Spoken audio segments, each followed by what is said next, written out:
देखो, शुक्र जनन की क्रिया में एक जो प्राथमिक शुक्र जनन कोशिका है उससे कितनी शुक्राणु पूर्वी कोशिकाएं बन रही हैं? 4 शुक्राणु पूर्वी कोशिकाएं बन रही हैं। तो इनसे कितने शुक्राणु बनेंगे? 4 शुक्राणु बनेंगे। ठीक है। अब देखो, एक जो जनन एपिथेलियम कोशिका है उससे कितने शुक्राणु बनते हैं? मतलब एक से तो कितने बन गए? 4। तो 4 से कितने बनेंगे? 4 इससे, 4 इससे, 4 ये बनाएगी, 4 ये बनाएगी, 4 4 8, 4 3 12, 4 4 16। ठीक है। तो एक जो जनन एपिथेलियम कोशिका होती है वो कितने शुक्राणु बनाती है? 16 शुक्राणु बनाती है। अब नेक्स्ट टॉपिक है अंड जनन। जैसे नर की जो जनन एपिथेलियम कोशिकाएं थी उनमें शुक्राणु बनने की क्रिया क्या थी? शुक्राणु जनन। ठीक है। वैसे ही मादा के अंडाशय में जनन एपिथेलियम कोशिकाओं में विशेष प्रक्रिया द्वारा मादा युग्मक या अंडाणु बनने की क्रिया को क्या कहते हैं? अंड जनन। मतलब शुक्राणु बनने की क्रिया को शुक्र जनन और अंडाणु बनने की क्रिया को अंड जनन कहते हैं। ठीक है। नेक्स्ट है अंडाणु जनन की क्रिया शुक्र जनन की तुलना में अधिक जटिल होती है क्योंकि इसमें 4 अगुणित कोशिकाओं के अलावा पित्तक का संचय भी होता है। ठीक है। अंडाणु जनन की क्रिया होती है वो शुक्र जनन की तुलना में लंबी होती है क्योंकि इसमें क्या होता है? पित्तक या यौग का निर्माण होता है। ठीक है। जैसे शुक्र जनन की क्रिया हुई थी वैसे ही अंडाणु जनन की क्रिया में भी 3 पद होते हैं, लेकिन इसमें जो वृद्धि प्रावस्था होती है वो लंबी होती है। ठीक है। क्योंकि इसमें पित्तक का निर्माण होता है। पहली प्रावस्था है गुणन प्रावस्था। जो अंडजननी कोशिका होती है वो 2n होती है, जिसमें क्या होता है? बार बार समसूत्री विभाजन होता है जिससे अंडजननी कोशिका अपने जो संख्या है उसमें वृद्धि करती है। जो संख्या में वृद्धि के बाद जो कोशिकाएं बनती हैं उनको क्या बोलते हैं? अंडाणु मात्रक या अंडजनन कोशिकाएं। अब ये अंडाणु मात्रक या अंडजनन कोशिकाएं क्या करती हैं? अपने आकार में वृद्धि कर लेती हैं और इसमें पित्तक का निर्माण 2 प्रावस्थाओं में पूरा होता है। पहला तो होता है पित्तक जनन पूर्वावस्था, जिसको बोलते हैं प्रोविटेलोजेनेसिस। इस प्रावस्था में क्या होती है?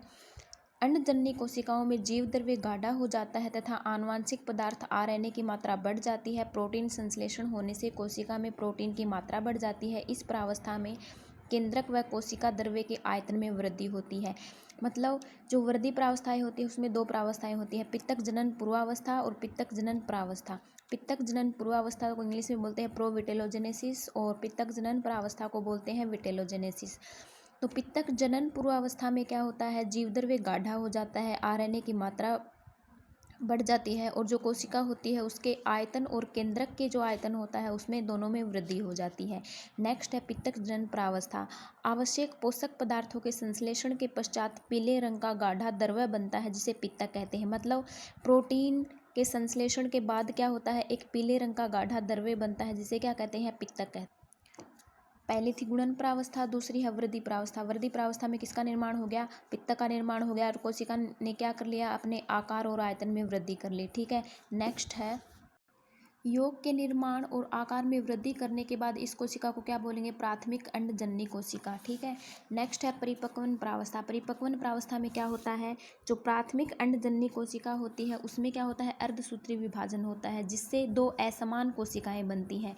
एक बड़ी कोशिका बनती है और एक छोटी कोशिका बनती है। ठीक है। जो बड़ी कोशिका होती है वो तो क्या करती है? आगे विभाजन करती है। ठीक है। और अंडाणु निर्माण में भाग लेती है। जो नेक्स्ट जो छोटी कोशिका होती है वो विभाजन तो करती है लेकिन अंडाणु निर्माण में भाग नहीं लेती है। ठीक है। इन दोनों कोशिकाओं को क्या बोलेंगे? द्वितीयक अंडजननी कोशिका। नेक्स्ट इन कोशिकाओं में क्या होता है? समसूत्री विभाजन।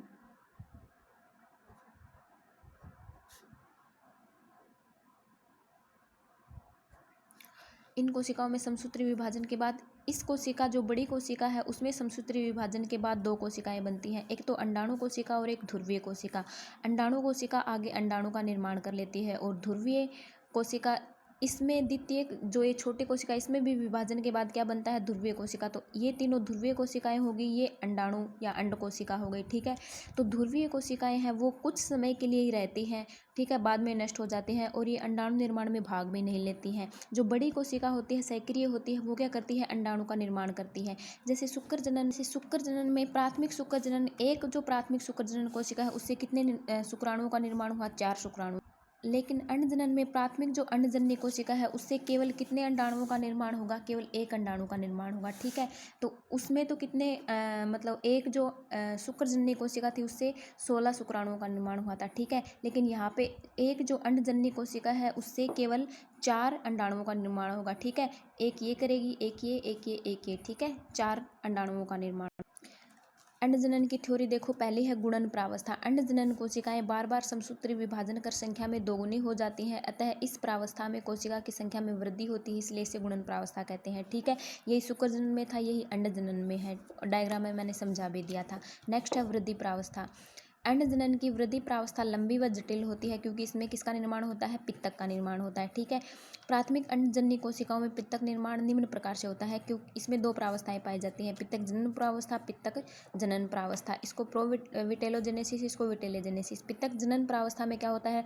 कोशिका अपने केंद्रक के और आयतन में वृद्धि कर लेती है। ठीक है, जीव द्रव्य गाढ़ा हो जाता है, आरएनए की मात्रा बढ़ जाती है, प्रोटीन का संश्लेषण होने लगता है। ठीक है, पित्तक जनन प्रावस्था में क्या होता है? सभी पदार्थों का जो संश्लेषण होने के बाद एक पीले रंग का गाढ़ा द्रव्य बनता है, जिसको क्या बोलते हैं? पित्तक बोलते हैं। अब देखो पित्तक में क्या क्या होता है, इसका रासायनिक संगठन क्या होता है। 48.7% तो इसमें पित्तक में क्या होता है? जल होता है। 16.7% क्या होती है? प्रोटीन होती है। 32.6% क्या होता है? फास्फोलिपिड होता है। वसा होती है वो इसमें उदासीन पाई जाती है। नेक्स्ट 1% क्या पाया जाता है? इसमें कार्बोहाइड्रेट पाया जाता है। मतलब 1 नंबर के क्वेश्चन में पूछ सकते हैं कि पित्तक का रासायनिक संगठन लिखिए, या पित्तक में कौन कौन सी चीज़ें पाई जाती हैं। नेक्स्ट है इसमें परिपक्वन प्रावस्था।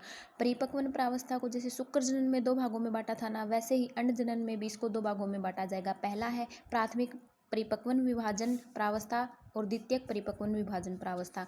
प्राथमिक परिपक्वन विभाजन प्रावस्था में क्या होता है? प्राथमिक अंडजन्य कोशिकाओं में अर्धसूत्री विभाजन होता है, जिससे अगुणित कोशिकाएं बनती हैं, जिन्हें द्वितीयक अंडजनन कोशिकाएं कहते हैं। ठीक है, नेक्स्ट है द्वितीयक परिपक्वन विभाजन प्रावस्था।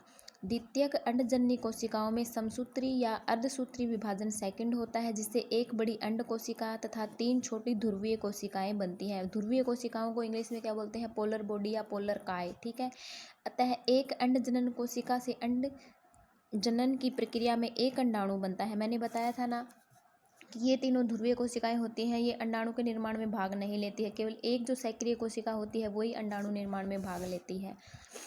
ध्रुवीय कोशिकाएं अंडाणु निर्माण में भाग नहीं लेती हैं, वह अंत में नष्ट हो जाती हैं। इसमें एक लाइन ये और लिख लेना, परिपक्व प्रावस्था में इसमें 2 असमान कोशिकाएं बनती हैं। ठीक है, ये एक तो बड़ी और एक छोटी, ये सक्रिय और ये निष्क्रिय। जैसे हमने शुक्र जनन के बाद में क्या पढ़ा था? शुक्राणु की संरचना पढ़ी थी, वैसे ही हम अंड जनन के बाद में क्या पढ़ेंगे? स्तनधारी के अंडे की संरचना या अंडाणु की संरचना। ठीक है, ये हम नेक्स्ट वीडियो में पढ़ेंगे।